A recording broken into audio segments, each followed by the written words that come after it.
Puji nama Tuhan. Kembali kita akan merenungkan firman Tuhan.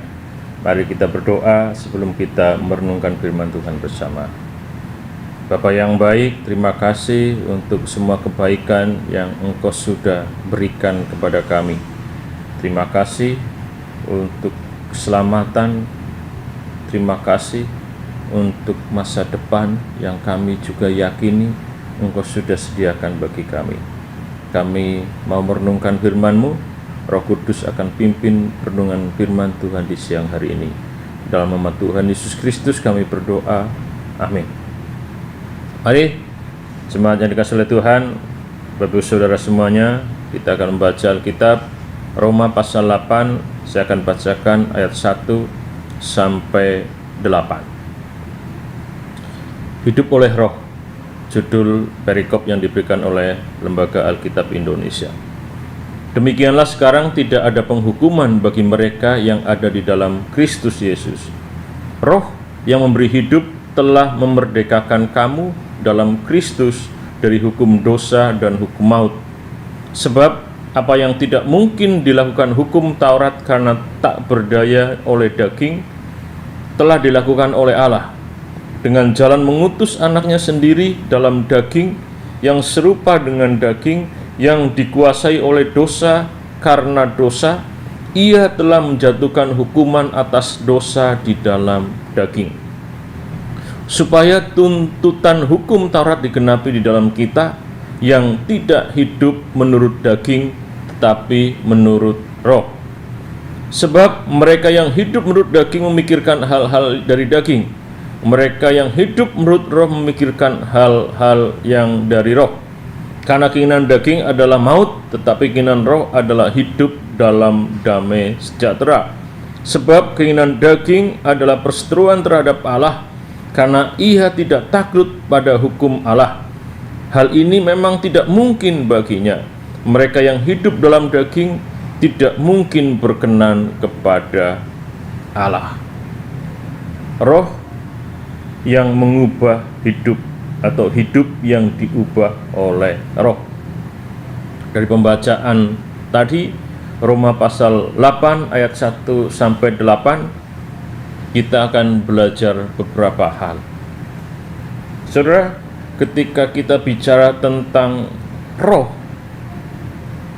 Kudus, kita meyakini dan kita percaya bahwa setiap kita yang sudah menerima Tuhan Yesus, percaya kepada Tuhan Yesus, menerima Dia sebagai Tuhan dan Juru Selamat kita, Roh Kudus mendiami hati kita.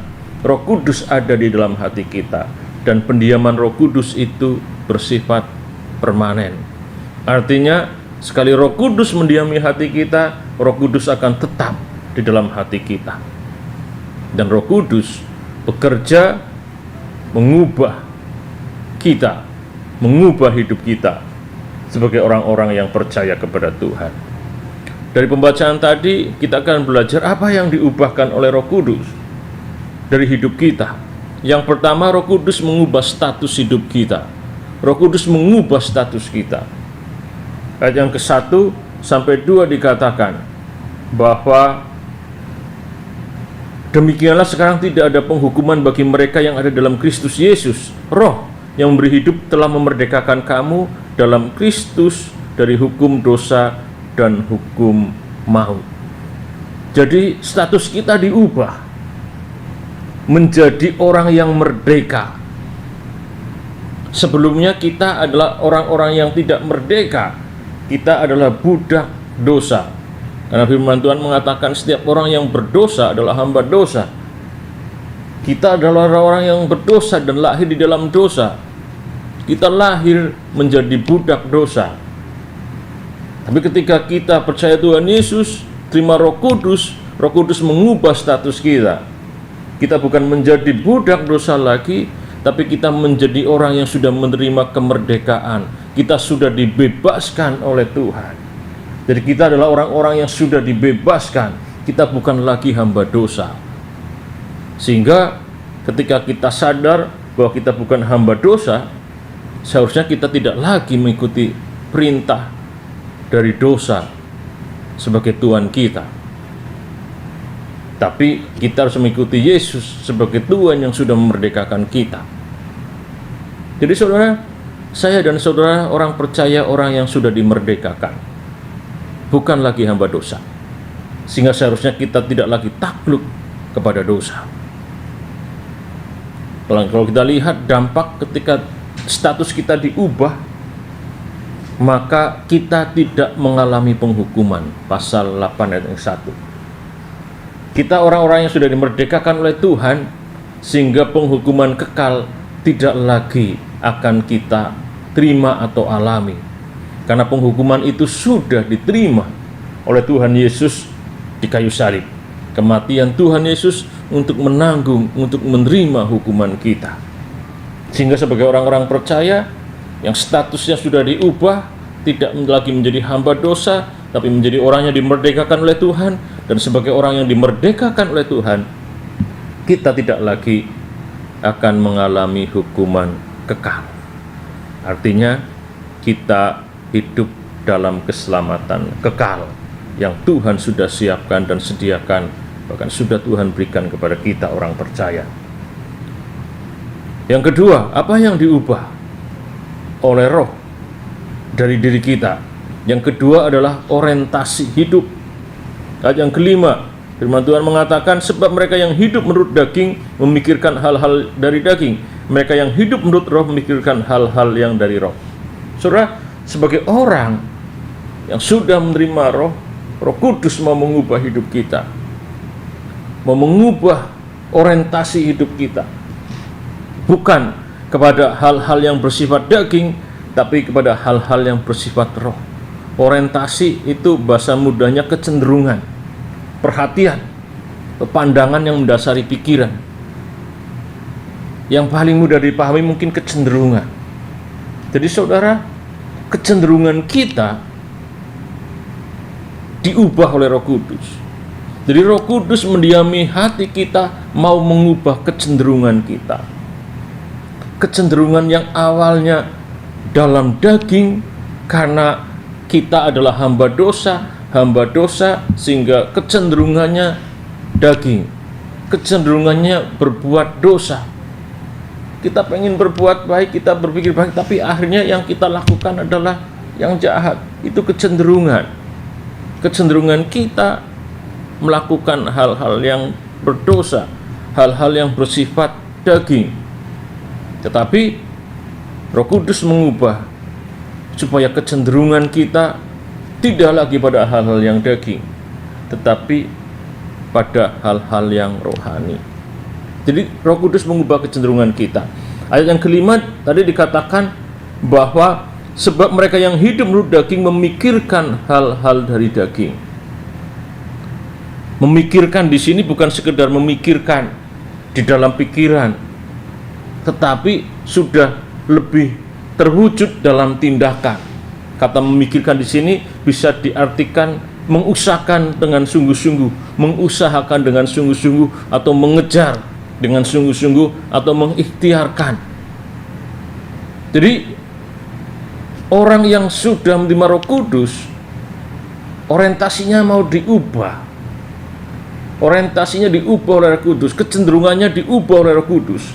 Yang awalnya mengikhtiarkan hal-hal yang bersifat daging, yang awalnya mengejar dan mengusahakan dengan sungguh hal-hal yang bersifat daging, diubah untuk mengusahakan dengan sungguh-sungguh, mengikhtiarkan, ya, dan juga mengejar hal-hal yang bersifat rohani. Harusnya itu yang kita alami.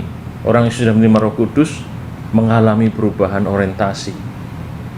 Yang dikejar, yang diusahakan dengan sungguh-sungguh, yang diikhtiarkan bukan lagi hal-hal yang bersifat daging, tapi hal-hal yang bersifat roh. Saudara, terkadang kita masih lebih suka mengusahakan, mengikhtiarkan hal-hal yang bersifat daging dibanding dengan hal-hal yang bersifat roh. Contoh yang sederhana dan mudah. Ketika kita mau ada kegiatan acara, misalkan baik keluarga maupun kebersamaan dalam lingkungan atau apapun itu, ketika diminta oke berangkat jam 5 pagi, jam 6 pagi, jam 7 pagi, sedikit terjadi orang atau peserta, mungkin kita terlambat. Ya, kenapa? Karena kita mengusahakan dengan sungguh-sungguh, kita berusaha dengan sungguh-sungguh supaya tidak terlambat. Karena mau jalan-jalan kita bangun pagi, kumpul jam 6, kita berangkat jam 5. Kenapa? Karena takut terlambat. Mengusahakan dengan sungguh-sungguh, mengejar sungguh-sungguh supaya itu terlaksana. Tetapi sebaliknya, ada banyak dan tidak sedikit orang Kristen yang ketika jadwal untuk ibadah atau pelayanan, kadang-kadang gereja terlambat, pelayanan terlambat, tidak mengejar dengan sungguh-sungguh, tidak mengikhtiarkan, tidak memperjuangkan, tidak mengusahakan dengan sungguh-sungguh, asal-asalan, mau pelayanan, mau ke gereja, asal-asalan, tidak dipersiapkan dengan sungguh-sungguh. Tapi ketika mau pergi ke acara yang lain, dipersiapkan, diperjuangkan, diikhtiarkan dengan sungguh-sungguh. Seharusnya orientasinya berubah. Ketika kita mau melakukan hal yang bersifat roh, kita harus perjuangkan dengan sungguh-sungguh. Ya, kalau dalam Galatia jelas bahwa keinginan roh dan daging itu bertentangan. Sehingga Rasul Paulus mengatakan apapun yang bertentangan dengan keinginan roh adalah keinginan daging. Apapun yang bertentangan dengan keinginan roh adalah keinginan daging. Jadi banyak sekali keinginan daging, bukan hanya yang tercatat dalam Galatia pasal yang kelima. Di situ katakan dan sebagainya, artinya banyak sekali. Intinya apapun yang bertentangan dengan keinginan roh itu adalah keinginan daging. Dan orientasi kita harusnya kita mengalami perubahan. Tidak lagi berorientasi pada hal yang daging, tidak lagi berkecenderungan kepada hal-hal yang bersifat daging, tapi sebaliknya, sebagai orang yang sudah menerima Roh Kudus, harusnya kita memiliki kecenderungan pada hal-hal yang roh, yang bersifat roh, bukan bersifat daging. Tuhan berkati kita semuanya. Kita berdoa. Ya Roh Kudus, terima kasih untuk perenungan di siang hari ini. Mohon kiranya Roh Kudus terus memberikan penerangan kepada hati kami, sehingga apa yang kami pelajari saat ini kami dapat mengerti, kami dapat menghidupi. Terima kasih Tuhan. Roh Kudus berkati kami semuanya. Roh Kudus mampukan kami semuanya. Dalam nama Tuhan Yesus Kristus kami berdoa. Amin.